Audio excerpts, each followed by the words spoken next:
And we are live. Welcome to the Youth Sports Mastery. I am excited today. My name is Aaron Locks, the CEO and founder of the National Academy of Athletics, and I'm fired up coming to you from Northern California. It's exciting not only to get the chance to be a part of the Daily Parks and Rec Show, which is absolutely the way that Craig and his team have built this podcast up and up and up and up has been unbelievable. But before we want to jump into too deep, I gotta introduce my good buddy from Rochester, New York. DJ, did I pronounce that correctly? Rochester? You got the nasal thing right in there. We have that inherently in our voices. That's what I've heard across the board. That's how we roll. The great part about the Daily Parks and Rec Show is the fact that we get the opportunity with Craig having 12 different shows each week, and so much great information is going out there. There's been a lot of communication and conversation. I'm getting emails, I'm getting messages through LinkedIn, I'm getting Facebook messages of people that are really enjoying what we're doing. And one of the things that's really empowering to me is, as VJ and I have talked, and we'll let you guys know, is just making a difference, doing something, putting something out there for a purpose, right? Like when you're playing sports, you want to move with a purpose, and what we're doing in life and move with a purpose. I'm really excited about what Craig and his team have been building. It seems like every time I come on this thing or every week, I see something else coming up, and I love it. Craig, can you guys have the guys go ahead and roll out the new marketing piece? I just think it's phenomenal. So can you guys show that for us real quick? Welcome to DPRS Media Co., the first media company built for the people behind the Parks and Rec community. We don't just cover on Parks and Rec, we elevate it, we amplify it, we honor it. At the heart of everything we do is one mission: to serve the public servants, the professionals who design, maintain, and lead the parks that shape our communities. Under the Daily Parks and Rec Show, we produce 6 powerful platforms. Leadership in Parks and Rec, a spotlight on directors, superintendents, and visionaries shaping the future of public spaces. Facility maintenance, where the boots hit the ground, a deep dive into the systems, crews, and craftsmanship that keep our parks clean, safe, and beautiful.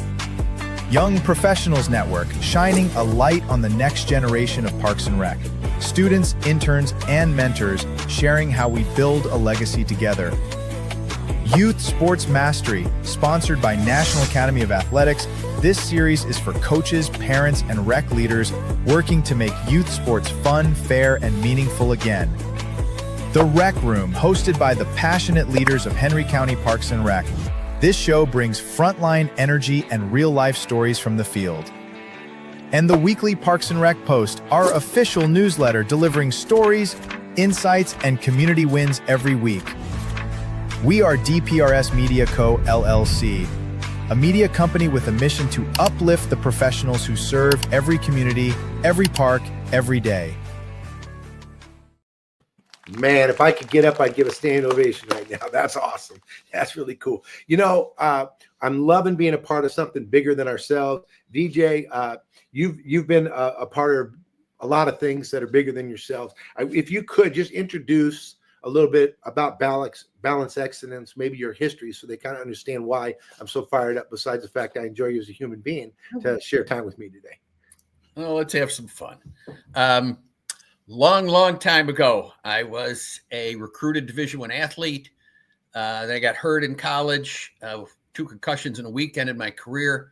I then became the youngest head coach in the history of high school hockey in New York State. And then I became the head coach at the University of Rochester for 21 years, retired, started doing stand-up comedy for a decade, and then wrote 3 books on youth sports, and have been involved with that off and on, consulting parents, coaches, all the way up to the Division I level, all the way down to 6-year-olds, parents, coaches, teams, schools. And what we try and do is not have everybody get the best out of their journey, because that, quite frankly, is impossible. And people don't want to say that. Oh, you can be whatever you want to be. No, you can't. You can't. And so what we do is bring the realism to it and make the organic approach to the journey of youth, high school, and college sports. So when you talk about that, and again, you and I have had conversations before, me, I'm going to rip the Band-Aid off. We're going right to it. One of the biggest things that everybody keeps telling me is burnout.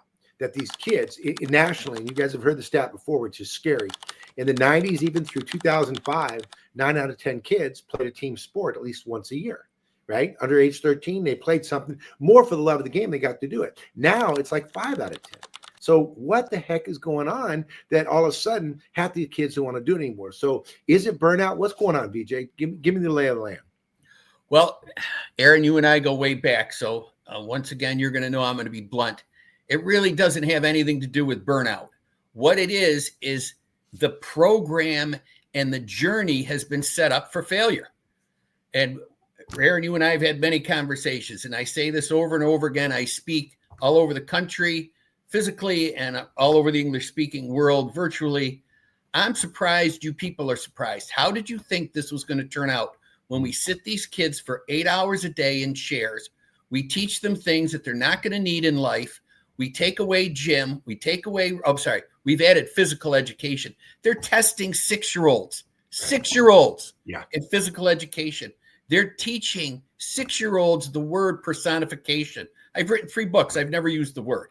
And so what's been called burnout, and I don't want to minimize people using that. It's fine that they use it, but there's so much underneath that is causing this to say that it's burnout versus they're going down a journey. And I say this over and over again, it's a race that doesn't exist. And it's not so much burnout as it's frustration, Aaron. They cannot possibly succeed. So first of all, I agree. And when you talk about the race to nowhere, right? This scholarship, this magical whatever this is, right? So let's pop the elephant. Let's get the elephant in the room, right? Let's get them, right? What is this scholarship thing? What is this push? Because I don't remember that I played sports when I was a kid because I wanted to get a scholarship. That wasn't a thing. Right. I played sports because I loved it and I got the opportunity to play at the highest levels, but it was all about my love and joy of the game rather than, oh my God, it's a job at 6 years old. When you hear about the elite travel team from Texas that's going to go play at 6 years old, it's going to play in 3 states, you know, what are they elite at 6 years old, right? So talk to me about scholarships because I think it's really important. And if you're a parent out there listening to this, let's get real. Let's break it down, BJ. All right. This one's going to be a long answer to your fans, but please stay with me. Up until this year, there were 2 kinds of scholarships for athletes. There was called the equivalency scholarship and a head count scholarship. So a head count scholarship means you got it all. That there was no partial scholarship in terms of that head count. So if it was and there were a limited amount. If you got those scholarships, then you got the whole boat. You got everything that you didn't get a partial. Now, what most sports have, and you can go look it up at the NCAA website, is equivalency. So like football is a head count sport up until now. Equivalency would be baseball. Basketball was a head count sport. Well, what happened is the NCAA got sued. So now going ahead is there's no more head count sports. There are what's called now team roster limits. So you need to go and look at this sport that your son or daughter is playing and find out where they fit. On top of that, the NCAA is now, I call it profit sharing, they can call it whatever they wanted to call it, is they are now giving Division I schools $20 million a year to spend directly to pay to athletes. Now, the big Power 5 schools are embracing this, okay? And plus Notre Dame. And so now what has happened is instead of being a head count sport and saying that you have to give this amount to this child, now they could give partial scholarships to everybody. Got it. Everybody is going, oh, wow, that's great. No, it's not. What they're saying is now they can entice you to come to school. And the average student now takes over 60% of the kids take 6 years to get through school. Wow. With a degree, only 30% will apply to their life. And that's balanced excellence. We're trying to get these people to save money and have the kids have fun and make sure that they get the right fit. So I say, and just my opinion, you don't need the recruiting services. You don't need the videos. You don't need to chase this race that doesn't exist because these scholarships now are set up so that the coaches at the Division I level, and there's no Ivy League scholarships for athletics. There's no Division III scholarships for athletics. There's some for Division II. But what you now have is this congruence of they're concentrating this money to a certain sector. And these coaches, and I don't care where it is, I was head coach 21 years of college hockey. These coaches are paid to recruit. 80% of college coaching is recruiting. If anybody tells you different, have them call me. I'll explain to it because I lived it for 21 years. Yeah. Now, what's going on beyond that, which makes it really more difficult for the student athlete, is that in this recruiting venue window, is that most colleges, Power 5, all have recruiting departments. But all the other Division I have assistant coaches that recruit, head coaches that recruit. Like I said, it's 80%. But what people don't understand is, I'm just going to use hockey because that's where my real expertise is. Got a 25-man roster, 25 women roster. Okay. Each year, we turn over between 5 and 7 student athletes. Do people really think I need help with that? Do they really think a recruiting service calling me, telling me that they have this kid is going to change my opinion of the athletes I'm going after? 2, do they not think that I have relationships set up with all the coaches that are in juniors in high school, that they know we recruit at the U of R, we recruit solely on character, 100%. If you don't want this child, when I was coaching, if you didn't want this child to date your only daughter, we didn't want it. But these teams don't need help because they only need 5 or 6. Now, football would be 30 or 40, but they have whole departments, Aaron. Right. So you're sending them these videos. You're paying money for these videos. 99% of the people, 99% of the people will never get their money back from playing youth and high school sports with a college athletic scholarship. And there are 70 more non-athletic scholarships than athletic scholarships. So let me break this down to you. If you go to Vegas, I don't want you to fast forward through, because what you just said is really important for people to understand. What you're saying is, if I'm a parent and I've got a child that I want to play collegiately, and I'm thinking that they're going to get a college scholarship, right? That the way that I'm going to set this up is I'm going to spend all this time, all this money, all my kids' years for 6, 7, 8, 10 years. I'm also going to invest in recruiting services and video services and hot air balloons or whatever the heck it's going to be. So look at me. But the reality is, if you're already that good, if you're already a scholar athlete, if you're already at that place, they already know about you. They already know. Why? Because you, the coaching network, because all those coaches know each other and they know who's who, and they find out. Now, there's a time for a showcase and a time for this and time for that. But the reality is, most kids that play at the collegiate level are not true scholar athletes, right? They're not truly scholarship receivers. They're athletes that want to play. Is that fair to say? Yes, but we say it differently. Okay. We need to stop calling them student athletes. They are students who play athletics. They are athletic students. And as Aaron just said, and we said it, I say it every time I talk, if you're good enough, we're paid to do this. So what you're saying, we know who you are, and that you can still walk on. But the most important thing I could get to the parents today, the single most important thing, if you think your son or daughter has the ability to play college sports, if the head coach or the assistant coach has not talked to you directly, not email, not whatever, any kind of Instagram, any of this stuff, if he has or she has not talked to you directly, the odds of you playing on that team are less than 10%. 2, with that coach, he or she has to produce.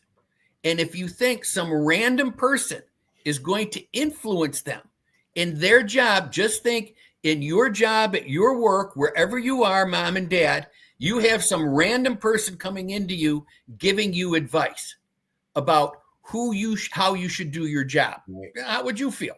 Right. It ain't gonna work. No, it's not gonna happen. So I want my child to play college sports, right? Whether it's because vicariously I didn't get to do it, so I want them to, or I was so good, they blah, blah, blah, and they should da, da, da, and here they go, right? And, we've seen all of that, right? Every day, Aaron. Every day. I know you do. So how do we help? Because how do you know? I've got an idea, but I'm going to ask you, and then I'll be able to bounce back because it's more fun doing it that way. And it's my show, and I get to say it that way. Tell me 3, 4, 5, 1 sign that you feel a parent can go, you know what? My child is ready. Forget the scholarship. I understand that. But my child's ready to play at the collegiate level, not and has whatever these tangibles are that potentially they could either get a scholarship or at least play. You got something for me on that? Yes, but we're, as usual with you and me, you know how this. I got to start with something before that. Who told you that your kid could play college sports?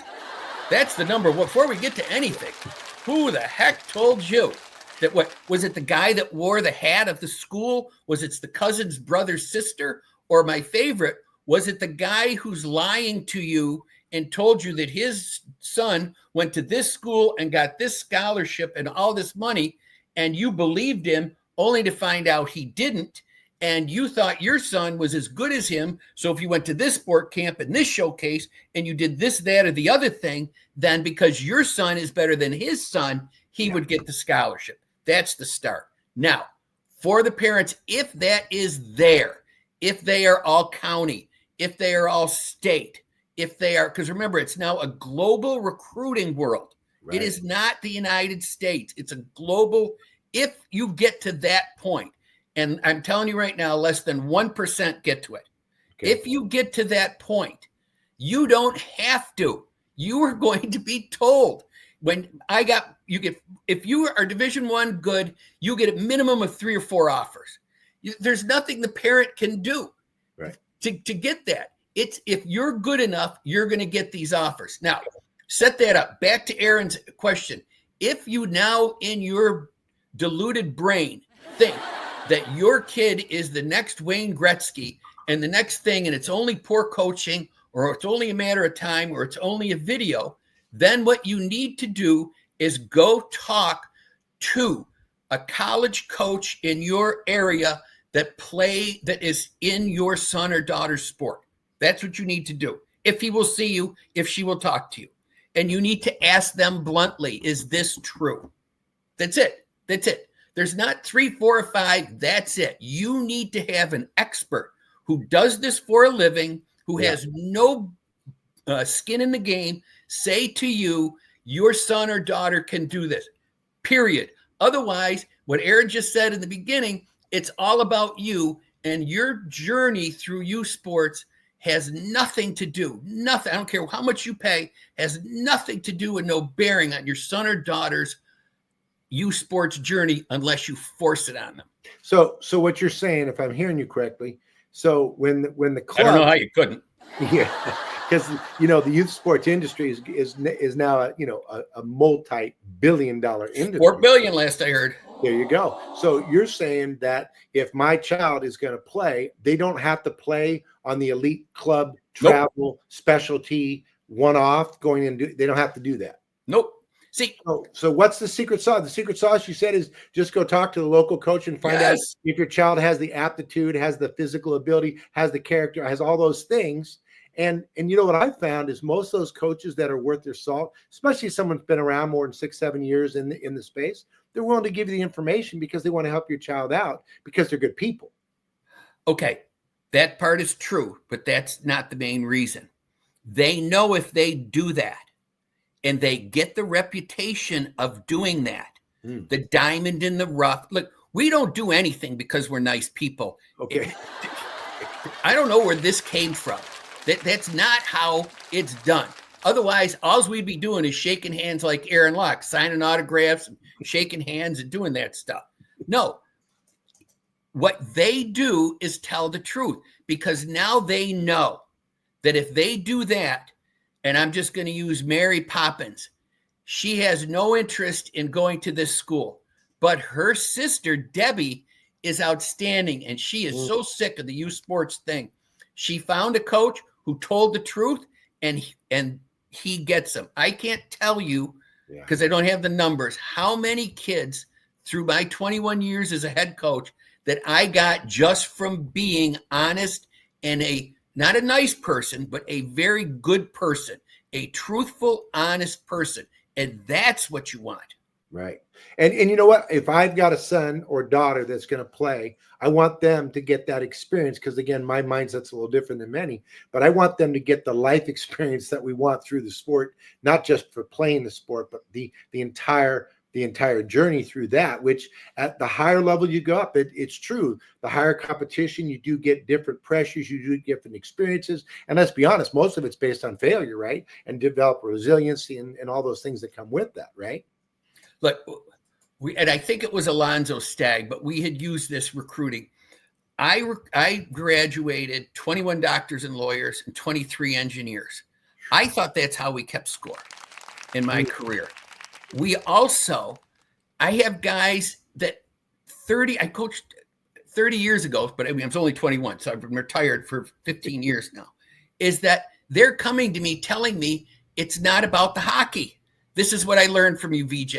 This was it. Yeah. And if you do that, they will come to you and they will follow you because there's so many kids getting jerked around. And I'm not saying they're getting jerked around on purpose. I'm not saying they're even getting jerked around for incompetence. But there's only a few coaches, and that's why we get paid, that have an opinion that matters, that is direct, and that you can trust. And so when you get to that level of person and you are doing that, the reputation spreads and you start getting the players. So it's not that we're nice guys. This works. Yeah, and I think if you think about it in that level, and like you said, which I love, is that you're measuring based on the graduates, the relationships, their experience, and all those other factors going on, right? I mean, that really is. I mean, that's why I've been in the sports business for 40 years, for 4 decades, doing the same thing. But I want to reel it back because it's interesting to me, and this is on the Daily Parks and Rec podcast show here. I think it's interesting to me. I feel as though that we can reconnect the dots by getting more kids playing recreational sports for the love of the game to allow it to continue. No? Oh, no, I'm shaking my head in agreement. Oh, gosh, Aaron, 100%, 200%, 300%. And as I let you know, this is one of my sayings with you over the decade we've been together. I'm going to take it one step further. Only have an adult for safety. Let the kids play. Let them make the rules. Let them figure it out. Let them have fun. If you get that yearn to learn, if you get that joy of doing something, you're going to get better at it. But we overcoached. I'll give you a quick story. Yeah. I'm working with a big soccer rec program. And luckily at one time, they had this massive comp, but all the age groups were playing at once. It was phenomenal. I'm with the president. And I'm looking around and I'm going, well, how come there are only so many at the 15, 16? And you got so many here. And he goes, VJ, that's a great question. We've been asking that. And I said, well, I'm going to answer the question for you. So we go down to the 6-year-olds. And I tell him, you've got to bring a pen and a paper with me. And he's looking at me like I'm nuts, like you've done multiple times. Multiple times. And I said, every time a parent gives a child instruction, I want you to put a line down. And the cross, go over it. So they're playing 8-minute quarters, right? It's a 32-minute game. Okay. At halftime, he turned to me and he said, and I will never forget this, he goes, I had no idea, VJ. And I said, what did you learn? And he said, they were shouted 62 instructions in the first half. So I then said to him, this was 16 minutes. How many times did the ball go out of play? And he's looking at me, and I go, they played about 11 minutes, and his jaw dropped. So that's the problem is you get so much into their little brains. Yeah. And they can't, nor should they. Well, think about it. If you're at your job and you're a brain surgeon, you want someone yelling at you, "Hey, do it there, cut a little leaper," right? If you're in sales and you're on the call and the people yelling at you saying, "Get your numbers, you got to get this." At some point, you're not going to want to do it anymore, right? You want to do it because you love doing it. This is what I tell And I have a wonderful wife, 38 years. I love her more now the day I married her. She's crazy, obviously, because she proposed to me, but she's just great. But we're going over something with the kids, and I finally stopped what I was saying to her because I'm a coach at heart, and I go, okay, here's the bottom line, honey, and this is what children do. Got an in earring and an out earring. For everything that comes in, something goes out. You're just going to listen and yet me to death and then do whatever you want. So what you want is to take that out of it, Aaron, and let them learn on their own. And I came up with the expression joystick coaching. And it starts with children are not mini adults. They're not like professional athletes. And they're not children attached to adults' joysticks, egos, and wallets. We have to embrace that fact, not take advantage of it. Yeah. So if we let them make these mistakes, and youth sports under 10 should be chaos, just absolute chaos.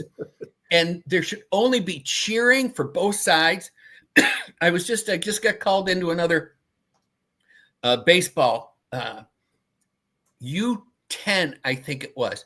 The parents yelled at the left fielder for not throwing the shortstop the ball for the cutoff on the way to home plate. Yeah. And I turned to the family that hired me, and I said, "This is why you don't need to play travel." Yeah, that's right. That's exactly right. You know, it's funny. I tell everybody when I do my parent orientations and I explain to people that you can't make this youth sports experience amazing for your child. Correct. But you can absolutely ruin it for them. Correct. Short. And the stats that get scarier and scarier is kids are still maybe trying the sport, but they're quitting after just 2 seasons because it's too much pressure to be successful. It's not fun. And I want to get on a soapbox for myself for a minute here, but I got to say, your concept of the chaos of the fun is when we were kids and got to go sandlot and play with our friends down the street. That's how we fell in love with playing sports, being active. And you know what else we did? We learned more about life on that playground than we did in the classroom or anywhere else, didn't we? Yeah, and let me add one thing to what Aaron said. Like you'll hear from me over and over again if you hire me. I'm going to take it one step further. The older players helped the younger players because there wasn't money involved. There wasn't status involved. There wasn't ego involved. There wasn't the fake scholarship chase involved. There was nothing involved except if I help the weaker kids get better, we have a better game. Period. Yeah. I love that. I absolutely love that. You know what I want to do is we're going to take a break in a minute here real quick, but I want to, when we come back, BJ, I want you to be able to help me mathematically, easy for me to say. I want you to mathematically be able to help me so a parent can understand the true cost of playing youth sports. I think that will really give us some guidance, right? You know, here on the Youth Sports Mastery, every week we get the chance to explore lots of different topics, and I try to really connect the dots between the communities. And I really believe that today with you, VJ, what I'm finding and feeling, which is great, is that I love the fact is that you get to just spill it out. You get to just tell it like it is, and you get to be the guy that you can elect to work with them or not based on if they've got the right heart and the right intent. You're not. Yeah, I don't take referrals. Right. Yeah. Right. Yeah. You're right. You're not there to go for the ride and do that at all. No, absolutely. All right. Hey, Craig, if you want to roll that shot, we'll do that real quick and get a glass of water and we'll be right back. At DPRS Media Co., we don't just create content. We elevate community through storytelling. Now, we're proud to introduce the newest addition to the family. Welcome to Youth Sports Mastery, the podcast where champions are shaped not just on the field, but in life. Hosted by the doorman himself, Craig LeBlanc, and National Academy of Athletics founder Aaron Locks. Youth Sports Mastery dives deep into how youth sports can empower kids, strengthen communities, and build leaders. From coaching culture to recreation strategy, and from player development to parent impact, every episode brings game-ready insight from the people making it happen. Youth Sports Mastery goes live every Thursday at 1:30 p.m. Eastern Standard Time. Only on the Daily Parks and Rec Show, sponsored by National Academy of Athletics. powered by DPRS Media Co. This is where purpose meets play.